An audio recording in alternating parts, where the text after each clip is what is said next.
So it's been about a month since the Note 8 came out, and I've been using it as my daily driver for 3 of those weeks, and then in conjunction with an iPhone 8 Plus. So I got a good sense of the phone. I know its nuances. I know what makes it hum and purr. And my opinions have changed a little bit from our review, so I thought I'd revisit the Galaxy Note 8. If you haven't picked one up, maybe help you decide whether or not you should.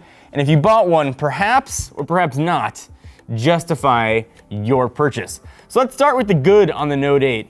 Holy moly, that 6.3-inch screen is still absolutely beautiful. There are some times where I look at the screen and I'm still shocked that it's actually on a mobile device. It looks like a sticker. The screen is absolutely beautiful. Black levels are really black. It hasn't been as good as I would like in direct sunlight. I usually don't keep auto brightness on my phones, but I had to keep it on the Note 8 so I could see it in direct sunlight. It kicks all the way up to max brightness. So if you use your phone outdoors all the time, you might be disappointed in the screen, but if most of your usage is like indoors, you're gonna be really happy with the screen. So I didn't use the edge panels at all, and surprising to me, if the initial review was, I didn't really use app pairing either. And that was a big thing for me when I did the review, because when I did it for that first week, I used it all the time. And part of me just stopped doing the top and bottom multitasking, just using one app at a time. I was a little disappointed in myself that I didn't use app pairing. Because then I remembered it and I'd be like, oh, I should probably use that, and I just forget about it again. So as much as I thought that was gonna be a reason to perhaps buy the Note 8, again, perhaps sheer laziness or forgetfulness, I did not use it as much as I thought I was going to. And speaking of not using it as much as I thought, the S Pen. That's a big reason why a lot of people get the Note devices. They want to have the functionality of the pen. I probably only used the pen maybe 10 times throughout my month, but it was really handy to have it those 10 times. And despite not using the S Pen, I always liked knowing it was there. It's kind of like a safety net. I started using it a lot at the beginning to take notes in meetings, and then gradually I just stopped using it like anything sort of over time. But having it for shopping lists, having it for annotating screenshots, having it for drawing mustaches on pictures of Mark and Ralph were helpful.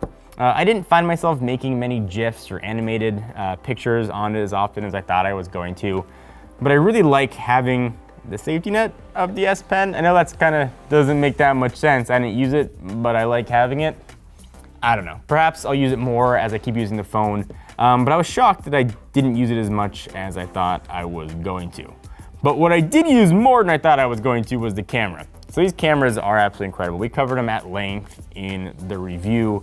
The portrait mode is absolutely beautiful on here, and I use that a tremendous amount. I love this camera. In every situation that I took pictures in, they always look good. Whether it was sort of low light shots, whether or not it was in broad daylight, outside at the park, wherever, pictures always looked good. Next to the camera is still that fingerprint sensor. And listen, I read the comments.